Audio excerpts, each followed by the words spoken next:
What's up, y'all? Welcome back to From the Ground Up. Today, we are going to dive into some biomechanics, okay?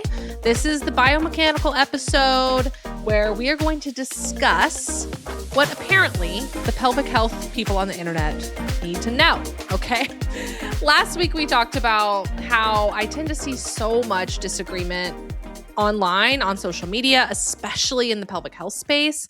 And so today I wanted to address where that drama kind of came from and actually take the drama out of it and let's get into it. Let's actually go through the biomechanics, the terms, the definitions, what is actually happening, okay? And I'll say this is not going to be like a full-on anatomy or biomechanical lecture. It's not a research dissertation. I want this to be like a practical clinician to clinician conversation, really, about what we mean when we say things like pelvis-on-femur rotation, ilium internal rotation, nutation, counternutation. Like, what the heck do those actually mean? What is going on? And what does it mean for our patients with pelvic floor dysfunction? All right. So the pelvis is not frozen, you guys. It's not frozen. It's not a rigid ring. But also, it's not this wildly unstable butterfly wings flapping in the wind joint complex, okay? It's not frozen, but it's also not unstable. The pelvis moves in small but still meaningful ways, you guys.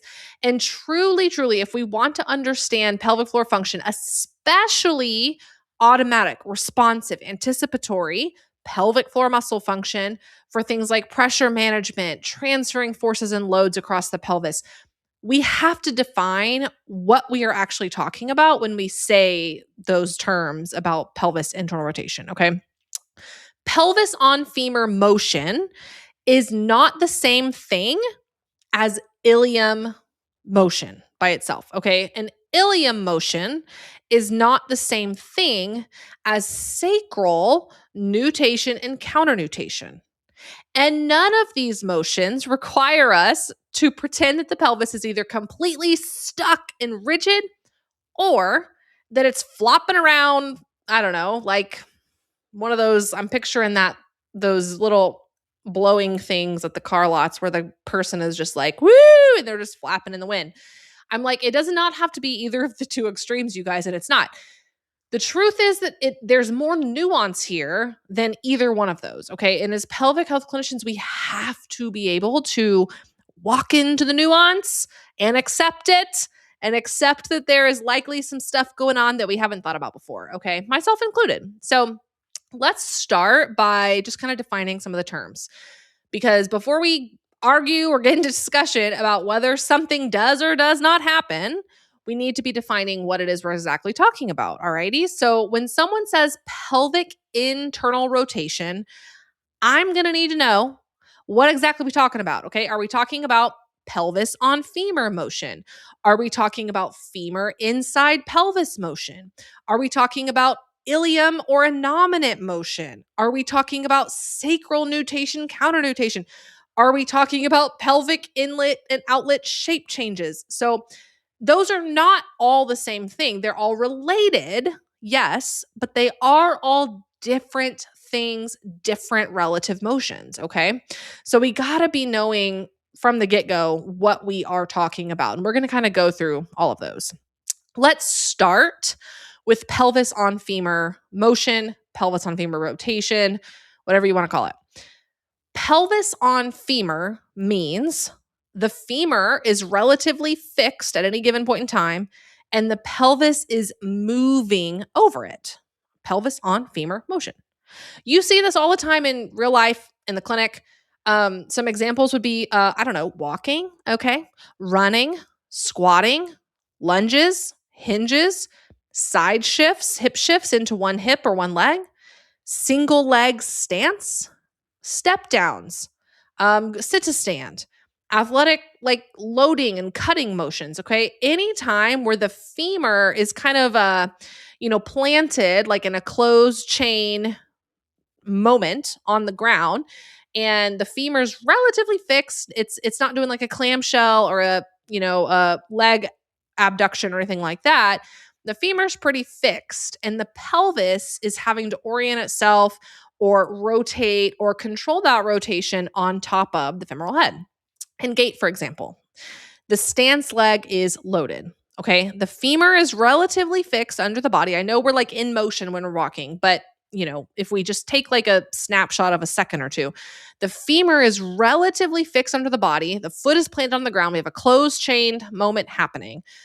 And the pelvis has to move over that femur. It has to rotate over that femur as we advance our leg forward, and as we, find our balance on that single leg. This matters because if a patient cannot access pelvis-on-femur motion well, we are going to see issues as a result. All right, we're going to see gripping through their pelvic floor. They might be butt clenchers. They might have hip pinching, right? Impingement symptoms.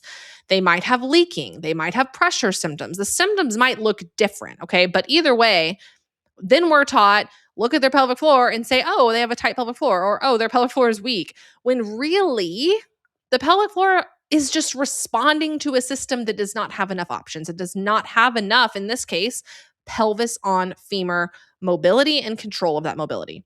The pelvis must be able to rotate over a relatively fixed femur if we want the hip musculature and the pelvic floor muscles to be able to do their job well. Okay? When the pelvis, let's say, internally rotates over the femoral head, okay, that is when we are going to find length in the hip external rotator muscles. Does that make sense? Because if we're going into internal rotation, if the pelvis is turning towards the stance leg, internally rotating, okay, that means the muscles that would typically externally rotate it, they are going to go into a lengthened or eccentric state. Okay, so when the pelvis is internally rotating over a femoral head, it is going to lengthen hip external rotator muscles eccentrically. And that is in turn going to give some more structure and tone to the pelvic floor muscles so they can manage that pressure and they can help balance us. They can help us as we land on that single leg and balance on that single leg. They're helping to create some structure there and to help push that pressure back up. Okay. Now, when the pelvis is externally rotating over a femoral head, all right, we get this in, late stance and push-off phase. When the pelvis is externally rotating over a femoral head, it's going to shorten the hip external rotator muscles concentrically. That makes sense, right? Because we're getting the pelvis is now turning away from the leg into external rotation, which means the external rotator muscles are shortening concentrically. This is also going to give us some shortening of the pelvic floor muscles as well. This could stiffen them depending, and this is where I'm going to be like, it depends on some things, and I'm not going to go into that deep of a detail for this particular episode, but this could stiffen the pelvic floor muscles or it could slacken them. But either way, the length of the pelvic floor muscles are getting shorter with that external rotation. So again, stiffness versus more slackened is going to depend on kind of what the pressure system is doing in that moment. Is the person moving? Like, are we talking about gait and like late stance push off? Are they weight bearing? Are they doing a squat? Are they laying on their side and getting their leg passively rotated into external rotation? Like all of that stuff is going to change whether the pelvic floor muscles during ER are more stiffened or more slackened, but either way, they're getting a little bit shorter. They're more concentric, okay? This is exactly why I say that the pelvic floor does not live on an island, right? It's part of a whole system. It is influenced by literally everything. It is influenced by the feet, the hips, the pelvis, the ribcage, the breath, the nervous system, and the load and pressure that we are experiencing, right? And guess what? This pelvis-on-femur rotation, it doesn't work by itself either. It's related to ilium rotation as well. So let's talk about that, okay? Pelvis-on-femur motion, right? Pelvis moving on a relatively fixed femur that we just covered. It is related to, but different from, ilium or innominate motion. Okay, so a quick anatomy reminder. The innominate is one whole bone, which is made up of the ilium, the ischium, and the pubis. Okay, it is a half of a pelvis. When you think of the pelvis, if we sawed it down the middle, one side is an innominate. The other side is the other innominate. Okay, so it's the entire bone, one bony piece, right?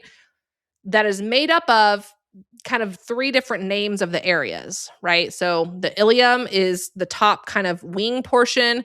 The ischium is down by the ischial tuberosity, and then the pubis is that front part by the pubic symphysis. Okay, but just wanted to remind you of that because literally I remember in PT school being like, what is the ilium? What is the innominate? And I'm so confused and my professor didn't help me. So let me be helpful and just remind you what the innominate is and what the ilium is, the ischium, and the pubis. Okay. Now, when I say ilium motion, really, I have to also be talking about entire innominate motion, right? Relative to the sacrum at the SI joint, because it's one big bone. It does not bend. The innominate does not have bendy joints between the ilium, the ischium, and the pubis. It's one big old thing. All right. It just has names for the different sections of it. So when we say ilium motion, the entire innominate is actually moving. So just keep that in your brain as you're picturing this, okay? Because this is where we are going to need to hold two things being true at the same time. Truth number one, the motion is small, y'all. The motion of the innominate, of the ilium rotating about the sacrum and or the femur, right, is small. Okay, that's true. Truth number two, small does not mean insignificant. Okay? Small motion matters in the body all the time. Millimeters matter when we are talking about pressure, force transfer, compression, expansion, tension, and the pelvic floor's ability to lengthen, recoil, accept load, contract, and relax, release tension, right? Millimeters matter. And so just because the motion that the innominate or the ilium moves is small, literal millimeters, does not mean it's clinically insignificant. It is very much clinically significant. Okay.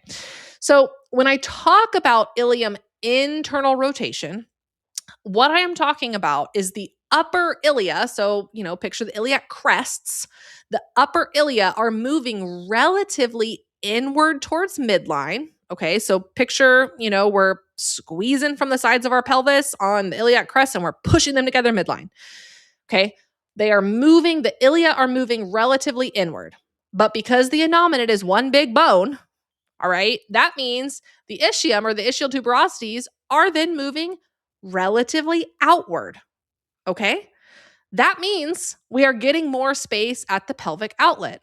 Thankfully, this is, a pretty accepted concept, especially in the birth prep space of we can change shape at the pelvic outlet. We can find pelvic outlet opening or widening, right? And all I'm saying is if to get pelvic outlet widening or a bigger pelvic outlet, what has to happen? The ischial tuberosities, the ischiums have to move away from midline, okay? But because the innominate is one solid bone, if the bottom part of the bone moves out, the top part of the bone's got to move in, okay? Are we following? Are you following? To get a widened outlet, the innominate, the whole bone, has to tip in, and it has to kind of rotate internally and posteriorly as well as a whole. This is also known as extension, y'all. So stay with me here. I know I'm throwing around internal, posterior, extension. It all happens together because rotation is a triplanar movement, right? So we have the ilium, the top of the ilium, the iliac crest moving towards midline with internal rotation. Okay, so we have that. It moves towards midline. We also have that innominate bone, the entire thing, because it doesn't have bendy joints inside of it, right? It rotates posteriorly. Okay, those ischial tuberosities get pulled down, and that's going to turn that bone posteriorly when that happens. Okay, that is also known as hip extension or extension. Okay, so when we think of ilium internal rotation, we need to be thinking of the innominate as a whole. The ilium tips internally and it goes into that IR. And then we also have innominate kind of posterior rotation and extension. Alrighty. I know that can make your brain explode, but just write it down. And if this is the first time you're hearing it, write it down and go review it when you look at a model. So if that's ilium internal rotation, let's talk about external rotation. When I talk about ilium external rotation, it's the opposite, okay? It's just the opposite. The upper ilia are moving relatively outward or away from midline, and the ischial tuberosities are moving relatively inward towards midline, okay? This means that we are decreasing space at the pelvic outlet, right? Makes sense. Ischial tuberosities getting closer together. Pelvic outlet is smaller when that happens. This also means then that the innominate, the pelvis bone, is going to be more anteriorly rotated or flexed in order to do that. Okay. Now, don't freak out. This definitely overlaps with pelvis-on-femur motion. And why? Because the innominate is the pelvis. So if the innominate is moving, it has to be moving relative to something. It has to be moving either relative to the femur or the sacrum or both. Okay. And so it is related. And that's where I think people can get confused. They are neighbors. They are in a relationship, biomechanically speaking. Any innominate movement is going to be movement on the femur and or the sacrum, okay? Because it's sandwiched in the middle of the two. So what I am not saying is that this innominate motion is this massive visible rotation motion of the innominate, okay? However, when we start intentionally moving the pelvis on the femur, that does look a lot bigger. So this is where people kind of lump the two. And, if you picture the fixed femur, like we talked about first, and the pelvis kind of rotating on and off of it, that is big because the femur inside the acetabulum is a ball and socket. It has a lot more motion. So whether the femur is moving open chain inside the pelvis or the pelvis is moving closed chain on top of a femur, the available rotation and just motion in general there is a lot bigger than just thinking of the innominate bone, say one side of the pelvis, kind of going a little bit into IR, posterior, anterior orientation. Okay. So it's just, they're different, but they're related. Alrighty. The pelvis itself, if you take nothing else, the pelvis itself is neither unstable like the floppy pelvis models that I do use to teach these concepts, by the way, but it's also definitely not a fixed, rigid ring that doesn't move, y'all. There is small, subtle, meaningful motion of the ilium innominate bones relative to the sacrum and or femur.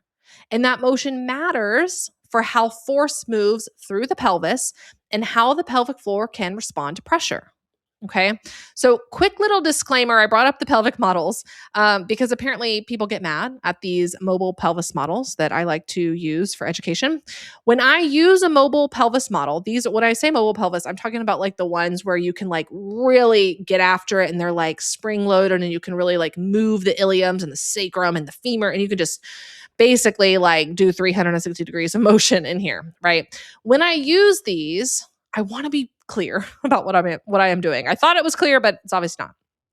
I am using a model as an educational tool. Okay. Models exaggerate motion because they are designed to help us see something that is hard to visualize inside a living, breathing, loaded human body. Okay. An anatomy chart doesn't look exactly like the inside of a human body. A skeleton model does not show our fascia.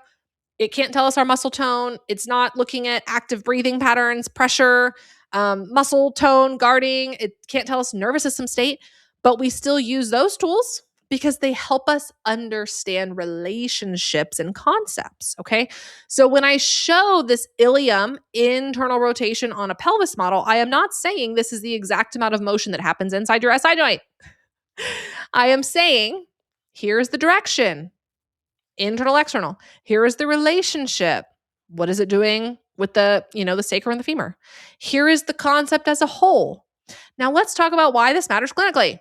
Okay. Clinically, those millimeters matter. They matter for pressure. They matter for force transfer. They matter for how the pelvic floor can or cannot yield, lengthen, recoil, support. All the things, all the pressure management things, they matter for birth mechanics, bowel mechanics, running, lifting, prolapse symptoms, leaking, pain, literally all the things. I am done with this side note disclaimer of the pelvis models.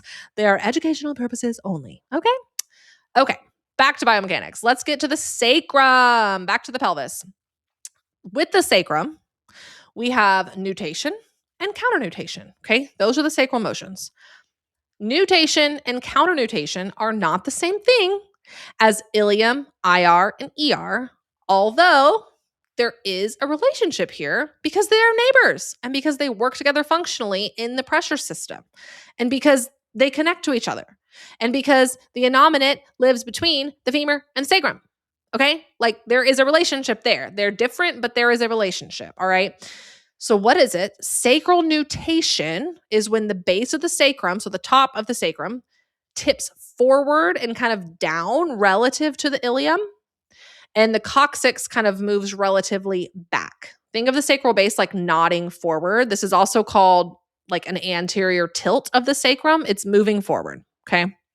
Sacral counternutation then is opposite. It's when the base of the sacrum tips back up and posterior relative to the ilia, and the coccyx kind of tucks under, moves relatively forward. All right. Think of the sacral base as nodding backwards. This is also called posterior tilt of the sacrum. Now, here is how it's related to the ilium. If the sacrum nutates or anteriorly tilts, that's going to be relative ilium posterior rotation simply because the two bones are next door and they move in opposite directions. So if I have an ilium here and a sacrum here and the sacrum moves forward, we can say relatively that's posterior rotation of the ilium. Okay? Simply because they're moving in opposite directions. Ilium posterior rotation, remember from earlier, is also ilium internal rotation. The iliac crest moves to midline, the ischium moves out, and the outlet widens. Okay? That's ilium rotation in a nutshell. And that happens when we have sacral nutation and ilium posterior rotation. Okay? Now, when the sacrum tips back posteriorly, that will be relative ilia anterior rotation, right? Because they're kind of moving opposite right now, which is external rotation. The iliac crest moves away from midline. The ischium moves toward midline, effectively kind of closing off the outlet.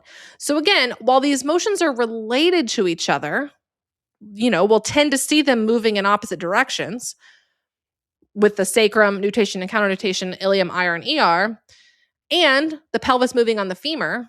They are all still different. And where I can really blow up your mind, but I'm not going to go too much into the weeds of this one today, is yes, the sacrum and the ilia can move opposite, but you can also have the pelvis as a whole moving together anteriorly, posteriorly, IR, ER, right? So like they can all move separately, but then they can also move together. So just keep that in mind when your brain is exploding, that it can do all the things. It can do all the things.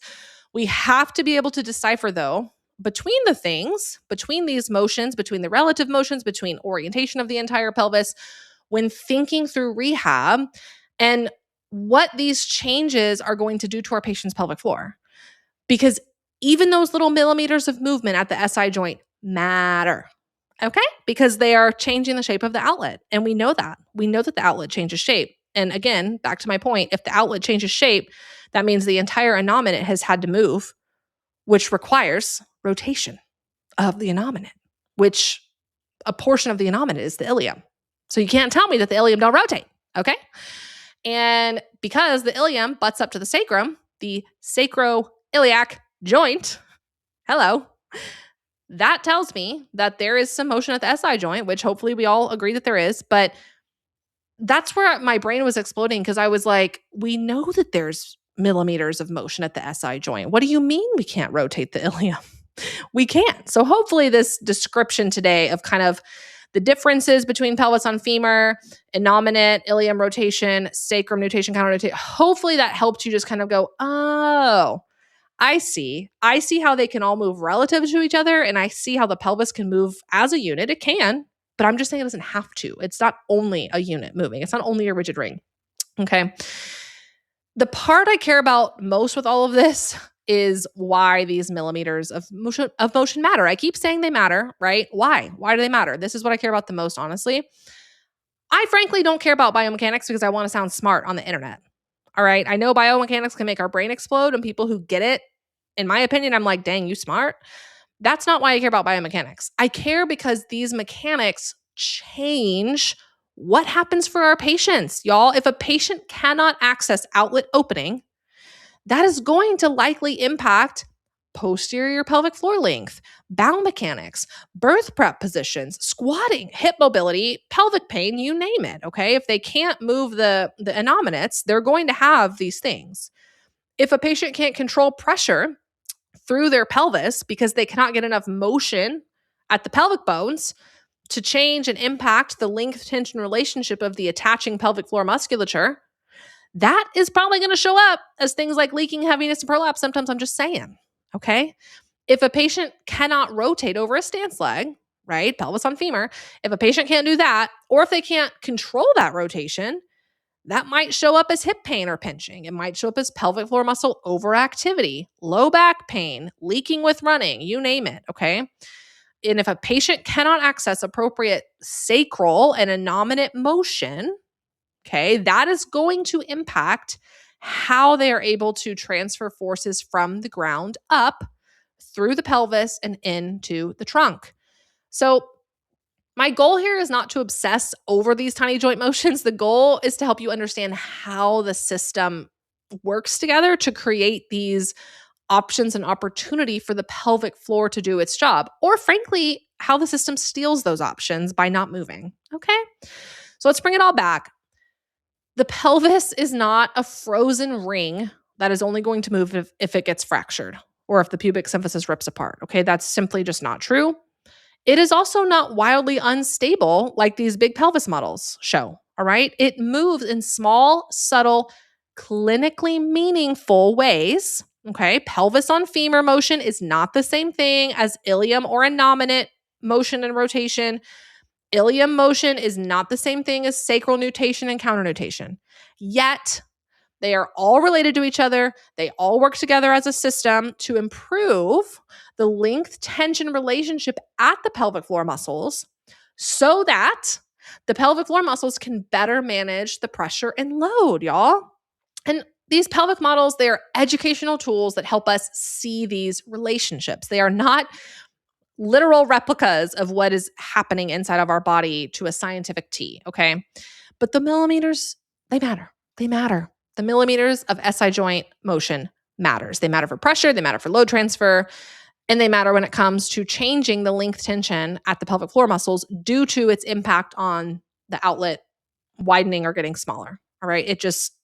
You can't have an outlet change shape without an ilium rotating. That's the final statement of the day. So do me a favor, y'all. If this episode helped you to kind of clarify these mechanics a little bit, share this with a pelvic health friend. It really does help the show get listened to more, which helps our field, right? Like, how else are people going to learn this stuff if we're not talking about it? So hopefully this helped you. I'd love to hear how. By the way, if it did, you can DM me or you can share this to your stories and share your biggest takeaway. But truly, this is how we get to be better together. By being open to new ideas, having these professional dialogues, and allowing ourselves to admit that we haven't figured it all out yet, y'all. But let's stay open to learning new things, myself included, okay? Myself included. I've just spent the past years of my life learning all this stuff about pelvic motion, and I'm mind blown, and my patients are better for it, okay? So thank you guys. I hope you have a great day, and let's change the game.